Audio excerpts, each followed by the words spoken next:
This is Mori, part 2. My question is, why do I remember being Mori?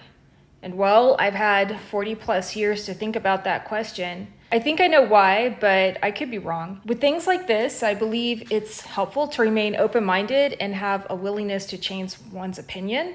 In fact, I'm willing to change my opinion. So let's go through the known options. And by known options, I mean options that I know about. There could be other options out there, and that's why I'm making this video. So the first option is, was this a memory of a past life? In short, I don't think so. You see, I actually knew a kid named Mori when I was growing up. We were about the same age. We were alive at the same time. As far as I know, he is still alive. So I have no reason to believe that I was reincarnated and that I was Mori in a past life or something. That just doesn't hold water for me. The next option is, well, maybe I just made it all up. After all, I was a little kid. While it is true that people make up crap all the time and believe it all the time, I don't find this conclusion satisfactory. Think back to the times when you have fabricated stories about yourself. Are all the details there? I'm talking about knowledge of the floor plan of a house, the toys on the floor, etc. Likely not, right? Just my opinion, but the memory contains too much detail to be a fictionalized story. And that's just my opinion. Maybe I simply remembered a dream I had had the previous night. Perhaps, but the trouble I see with this theory is that dreams are difficult to remember.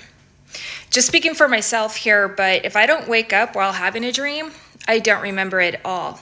A dream has never come back to me later when I conveniently needed it. So, in short, I don't believe this is the strongest hypothesis, but it is worth considering. By the process of elimination, that leaves me with the last theory standing. And to be honest, I'm not entirely comfortable with it. Also, I'm willing to change my beliefs in light of a better explanation. So what am I inclined to believe right now? Well, we know so little about consciousness, like how it arises, what we can do with it, etc. We only know that we have it. What I think happened is that part of my consciousness actually dipped into Mori's consciousness, and for a brief moment, I lived his experience with him. With this, I would like to apologize to Mori. I'm sorry. I can't say that I intentionally intruded into your awareness, if indeed that's what happened, but it seems that maybe it happened. So I think your mind is a sacred space, and I'm just sorry. So if you're watching this, I'd really appreciate any ideas you might have. I'd love to hear them. And if you're a guy named Mori who likely grew up in Tennessee, who was born in the mid-70s, definitely leave me a comment. I'd love to hear from you. Regardless of what happened, this memory of being Mori was the start of some crazy AS that happened to me.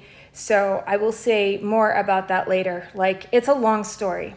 Next time, I will talk about my trip to Vanderbilt University, where I participated in a research study when I was a little kid. But anyway, thanks for listening.